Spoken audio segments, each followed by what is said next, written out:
Hello everyone, welcome back to our YouTube channel. हम class 11 के accountancy पढ़ रहे थे। हमने पहला चैप्टर को स्टार्ट किया था। उसमें हमने अकाउंटेंसी की मीनिंग देखी थी, अकाउंटिंग होता क्या है, उसके ऑब्जेक्टिव देखे थे। अब इस वीडियो में हम उसके आगे का पढ़ेंगे। ठीक, तो हमारा पहला कॉन्सेप्ट है ब्रांचेस ऑफ अकाउंटिंग। ब्रांचेस मतलब शाखाएँ। ठीक है, तो ब्रांचेस कह लीजिए, या तो टाइप्स ऑफ अकाउंटिंग कह लीजिए, या तो सब फील्ड ऑफ अकाउंटिंग कह लीजिए। ठीक, तो हमारे अकाउंटिंग के 3 ब्रांचेस हैं: financial accounting, cost accounting and management accounting. Financial accounting, cost accounting and management accounting.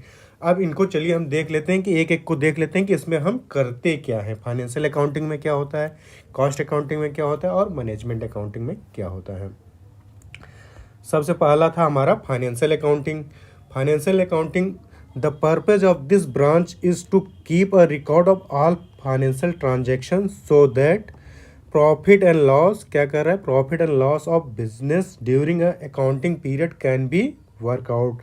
मतलब इस जो हम फाइनेंशियल रिकॉर्ड बनाएंगे वो किस लिए बनाएंगे, ताकि प्रॉफिट एंड लॉस कैलकुलेट कर सकें किसी भी अकाउंटिंग पीरियड में। और उसके बाद क्या कर रहा है, financial position of business can be ascertain. इससे हम फाइनेंशियल पोजीशन भी पता करते हैं। फिर उसके बाद क्या कर रहा है, financial information can be provided. Financial information भी प्रोवाइड की जा सके।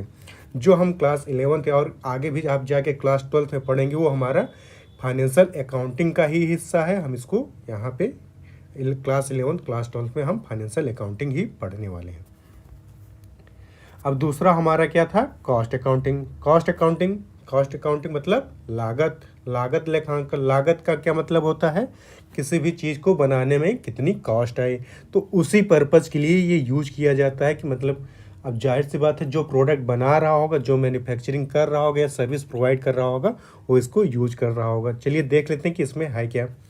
The purpose of cost accounting is to analyse the expenditures so as to ascertain the cost. ठीक, so ascertain the cost of various product manufactured by the firm and fix the prices। ये क्या कर रहा है कि हम यहाँ क्या करेंगे कि जो एक्सपेंडिचर होगा उसको एनालाइज करेंगे, और ताकि हम जो प्रोडक्ट बना रहे हैं उसकी हम कॉस्ट निकाल पाएँ, ताकि उसको प्रोडक्ट कितने में बना हुआ है। जैसे मान लीजिए आपका मोबाइल है, आपका लैपटॉप है, पेन है, कुछ भी जो भी आप यूज करते हैं उसको बनाने में क्या कॉस्ट आई है उसको आइडेंटिफाई किया जा सके। फिर उसकी एक सेलिंग प्राइस भी डिसाइड की जा सके। पहले हम कॉस्ट डिसाइड करते हैं, कॉस्ट हमारी कितना उसको बनाने में लगा, फिर हम सेलिंग प्राइस डिसाइड करते हैं। फिर आगे क्या कर रहे हैं, it's also help in controlling. ये कंट्रोलिंग में भी हेल्प करता है। Controlling the cost and provide necessary costing information to management for decision making. ये इंफॉर्मेशन मैनेजमेंट को प्रोवाइड करता है कॉस्टिंग की, ताकि उससे डिसीजन मेकिंग में हेल्प हो सके। अब हमारा तीसरा जो ब्रांच था वो क्या था, मैनेजमेंट अकाउंटिंग। मैनेजमेंट क्या होता है, अब मैनेजमेंट बिजनेस को मैनेज करने वाले जो होते हैं, मैनेज करने के लिए वो मैनेजमेंट बनाया जाता है।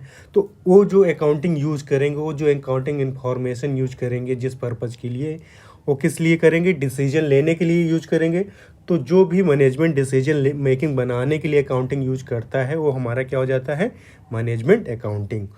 अब देखिए इसमें क्या कर रहा है, the purpose of management accounting is to assist the management in taking rational policy decision and to evaluate the impact of its decision and action. जो इसका डिसीजन है उसका इम्पैक्ट क्या होगा उसको हम एनालाइज करने के लिए, उसको देखने के लिए हम ये अकाउंटिंग यूज करते हैं।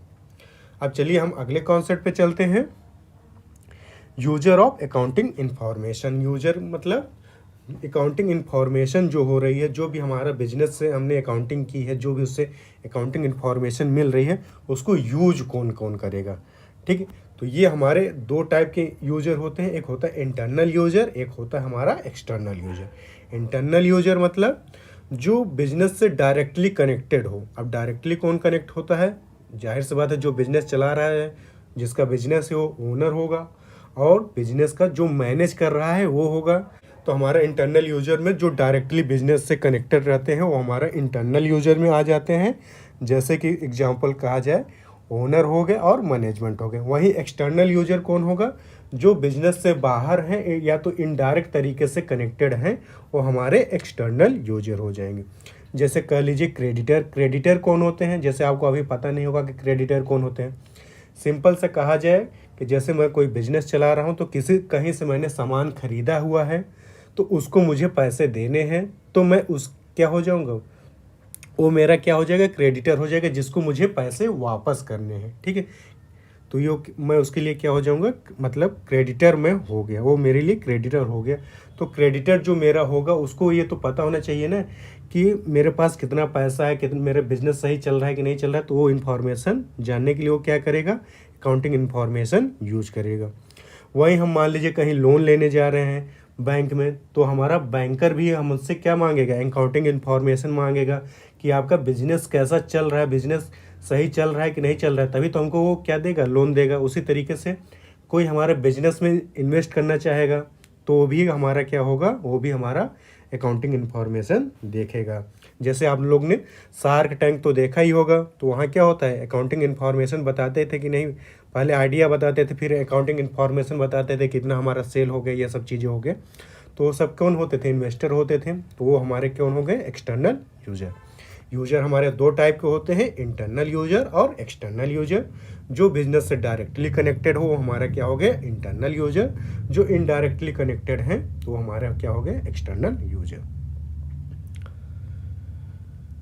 अब आ जाते हैं हम अगले टॉपिक पे, एडवांटेज और यूजेस ऑफ अकाउंटिंग। अकाउंटिंग के यूजेस क्या हैं और एडवांटेज क्या हैं।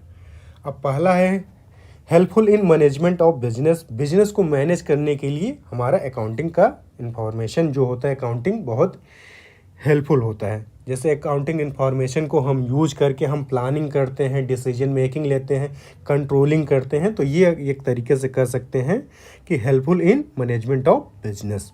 दूसरा क्या कर रहा है, प्रोवाइड कंप्लीट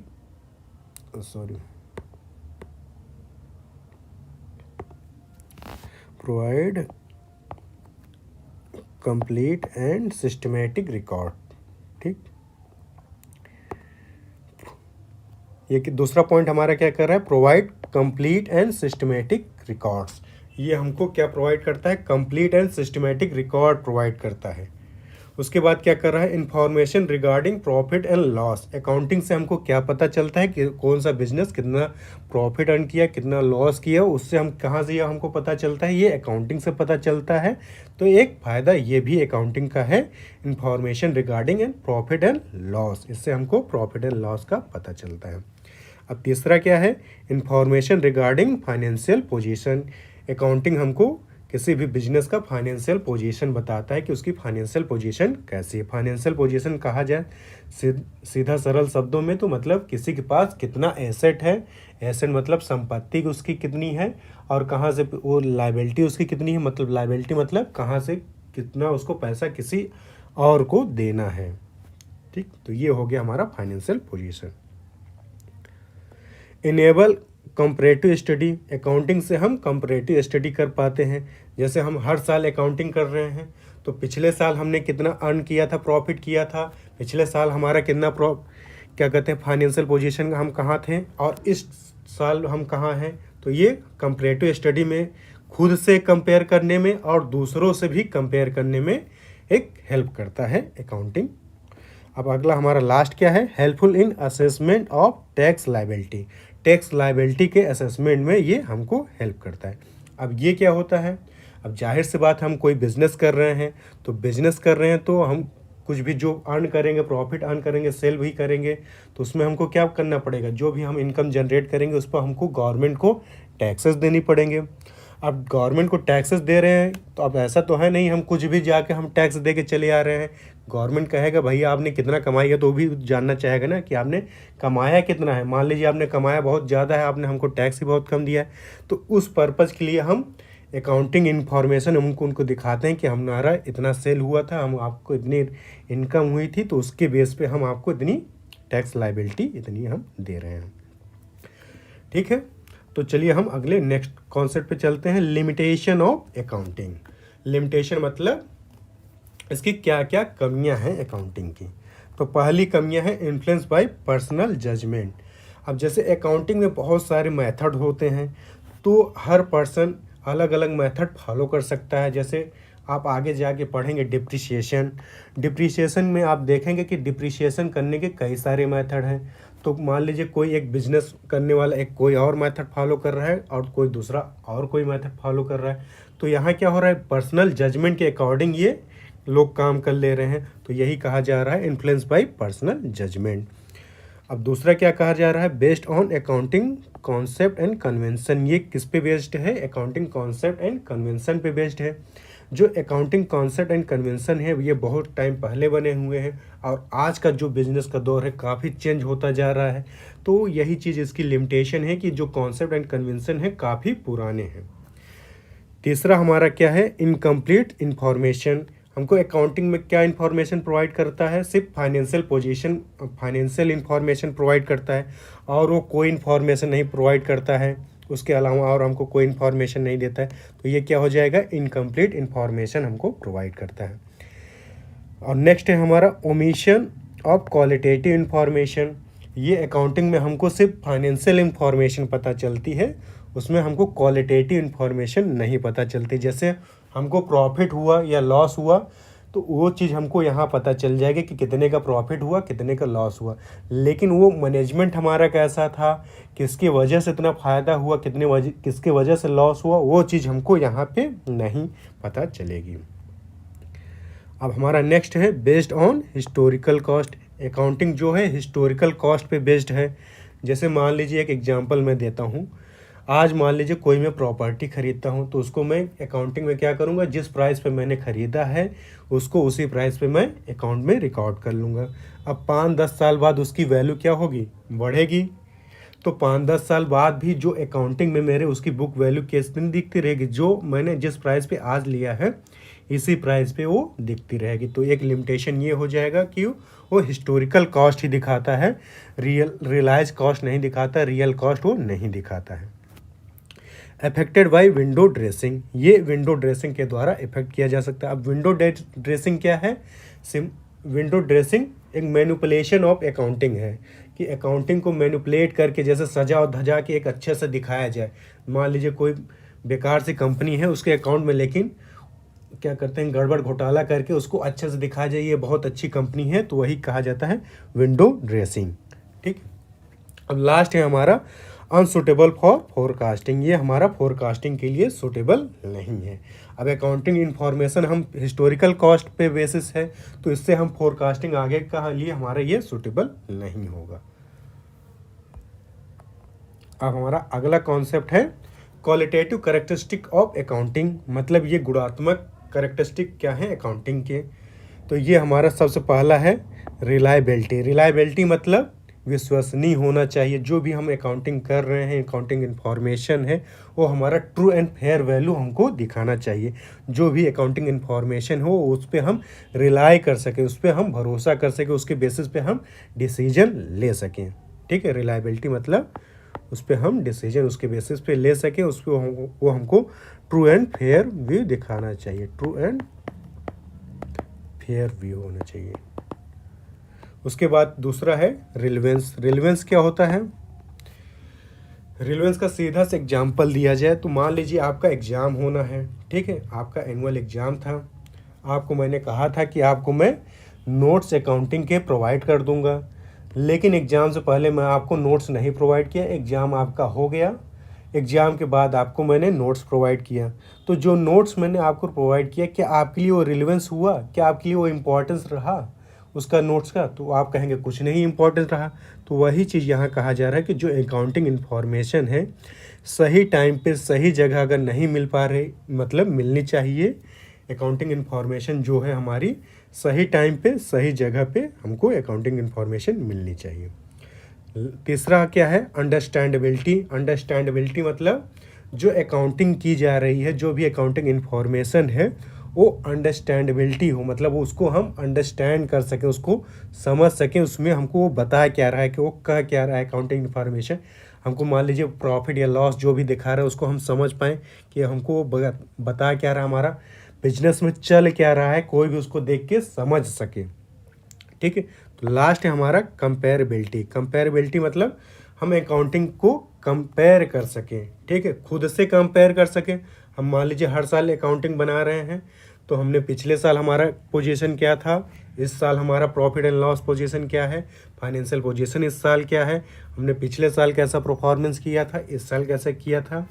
और दूसरा, दूसरों से भी कंपेयर कर सकें, मतलब जो सेम इंडस्ट्री में हमारे काम कर रहे हैं, जैसे जो चीज़ मैं भी कर रहा हूँ उसी तरीके से कोई और भी बिजनेस कर रहा है, उससे हम कंपेयर कर पाएँ कि उसके मुकाबले हम कितना बेहतर कर रहे हैं, उस तरीके हम कंपेयर कर सकें। अब हमारा लास्ट कॉन्सेप्ट है इस चैप्टर का, रोल ऑफ अकाउंटिंग। अकाउंटिंग का रोल क्या है? तो सबसे पहला है रोल ऑफ अ लैंग्वेज। इसका एक लैंग्वेज का रोल है। आपको पहले ही बताया गया था कि अकाउंटिंग क्या है, यह बिजनेस की एक लैंग्वेज है। बिजनेस में चल क्या रहा है, कैसे बिजनेस किया जा रहा है, वो सब किससे बताया जाता है? अकाउंटिंग से बताया जाता है। कि अकाउंटिंग में हमको बताया जाता है कि कौन सा बिजनेस अच्छा चल रहा है, कौन सा खराब चल रहा है। वो कहाँ से पता चलता है? अकाउंटिंग से हमको पता चल जाता है। अब दूसरा क्या है? Role of historical record. ये हमको हिस्टोरिकल रिकॉर्ड रखने में मदद करता है। इसको हम क्या करते हैं, जो भी ट्रांजैक्शन होता है, जो भी कुछ होता है, उसको हम हर ईयर वाइज हम अकाउंटिंग बनाते जाते हैं। ये तो हमारा क्या हो जाता है? Role of historical record. Third हमको क्या कर रहा है?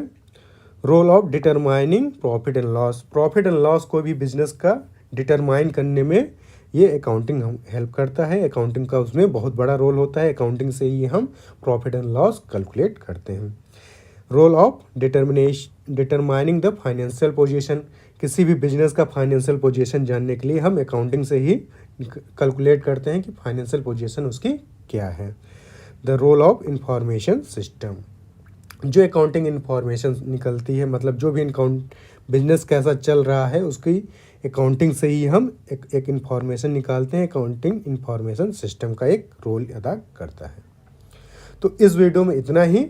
आपको ये वीडियो कैसा लगा है, आप ये हमको कमेंट में ज़रूर बताइएगा। और अगर आप कॉमर्स बैकग्राउंड के हैं तो आप हमारे चैनल को सब्सक्राइब जरूर कर लीजिएगा। आपको ये हर लेवल पे आपको ये हमारा चैनल आपके लिए मददगार साबित होगा। चलिए, थैंक यू।